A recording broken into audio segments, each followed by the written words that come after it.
আমি সিং, আমি একজন স্টুডেন্ট। আমি কোটা আন্দোলনের সময় আমি আন্দোলন করছি এবং এখন এই মুহূর্তে আমি রাস্তা থেকে আসছি। এই যে আমার এনআইডি কার্ড, রাস্তায় আমি ডিউটি করছি। এখানে আমরা যখন ছিলাম, কালকে রাত্রেও আমি এই মন্দির পাহারা দিছি। কালকে রাত্রেও আমি এখানে ছিলাম। তখন এই মুহূর্তে এই মন্দিরে কোনো, এই যে আজকে যাদেরকে দেখছেন এরা কেউ ছিল না। কালকে আমরা এখানে উপস্থিত থেকে এই যে হুজুরা ছিল, এদের যে আরো সদস্য ছিল, সবাইকে নিয়ে এখানে একটা চিন্তাই হওয়া 5-7টা মোটরসাইকেল সহ আমরা এখানে আটক করছি। 5-7 জন মোটরসাইকেল মানে নিয়ে গেছিল রাত 3টা-2:30টার দিক দিয়ে। এই ভিডিওটাও আছে আমাদের কাছে। আমরা এখানে আটক করছি, এই যে হুজুর ছিল। তো এইখানে আমরা মানে শুধু আজকে না, গত প্রায় 5 তারিখের পর থেকে, সরকার পতন হওয়ার পর থেকে এই মন্দিরে আমরা ছিলাম। আমাদের সাথে আরো অনেকে ছিল, এই যে হুজুররা ছিল, হেফাজতে ইসলামের, তারপরে এই যে আমাদের এই যে যারা আছে সকলেই ছিল। কিন্তু এই যে এখন যারা আসছে এরা কেউ ছিল না। এরা পূজা উদযাপন মহানগরের, মানে আমি ওইরকম ভাবে তাদেরকে চিনি না। তো আসলে তারা কেউ ছিল না। আমি তো অনেক দূর থেকে আসছি, তো আমি এখানে সবসময় ছিলাম। কেউ ছিল না, ওরা পলাতক ছিল। ওরা আমার লিক করতো, এরা পলাতক ছিল। মানে এই মন্দিরে তারা বিভিন্নভাবে তারা আর কি, মানে তারা বিভিন্নভাবে এই এলাকার যারা স্থানীয় তারা বলছে। হ্যাঁ, এই যে দেখেন না ভবনগুলা, এই ভবনগুলোয় তারা এই পূজা, বিয়ে, শ্রাদ্ধ অনুষ্ঠান, আমাদের যে ধর্মীয় গুলো আছে তারা বাণিজ্যিক ভাবে ব্যবহার করতো। এই যে মানে একটা লোকে, গরিব মানুষ এখানে বিয়ে হওয়ার জন্য মনে করেন যে সে 50,000 টাকা খরচ করার এবিলিটি আছে, সে 50,000 টাকা তার ডেকোরেশন বিল হয়ে যায়।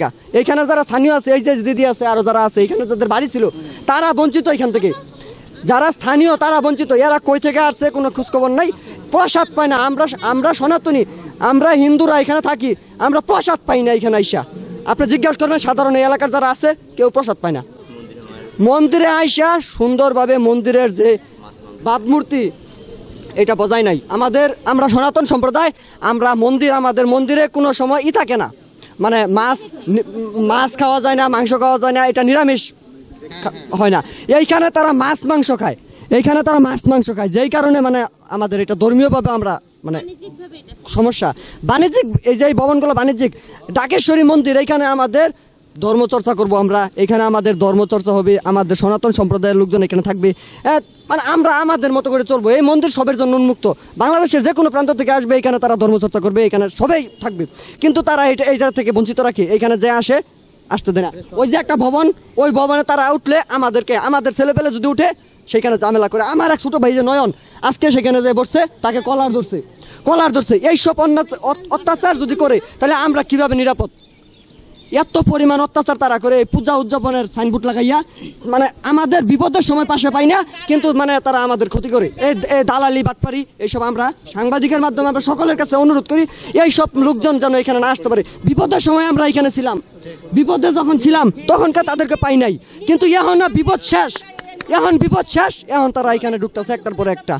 আমরা প্রসাদ পাই না, তারা আইসা এখানে প্রসাদ একজনের পরিবর্তে আরেকজনে মানে করে। হ্যাঁ, মানে গাড়ি বাড়ি নিয়ে আসে, ডাকেশ্বরী মন্দিরে তারা গাড়ি নিয়ে আসে, কিন্তু আমরা সাইকেল দিয়ে আসি, রাস্তা দিয়ে হাইটে আসি। হ্যাঁ, আমরা এই কষ্ট করে মায়ের মন্দিরে আসি দর্শন করার জন্য, আমরা সঠিকভাবে পাই না, দর্শন করতে পারি না। মানে এমন একটা পরিস্থিতি। আমি শুধু তো আজকে এই 7 দিন যাবত আসতেছি না, এইটা এর আগে থেকে দাদা, এই যে মন্দিরগুলা, এটা শুধু আজকের সমস্যা না, এটা অনেক আগে থেকে সমস্যা। এই সমস্যাগুলা, এই যে ভাই, এই ছেলে ছাত্র, এখানে ইন্টারনাল যে বৈষম্য ওটাও দূর করতে হবে। হ্যাঁ, মানে আমরা চাচ্ছি না যে এই মন্দিরে লিড আমরা দিব বা তারা দিবে। আমরা চাচ্ছি এই মন্দির ধর্মচর্চা যেন সুন্দরভাবে হয় সবার জন্য। এই মন্দিরে যেন যারা আসবে তারা যেন সুন্দরভাবে ধর্মচর্চা করতে পারে।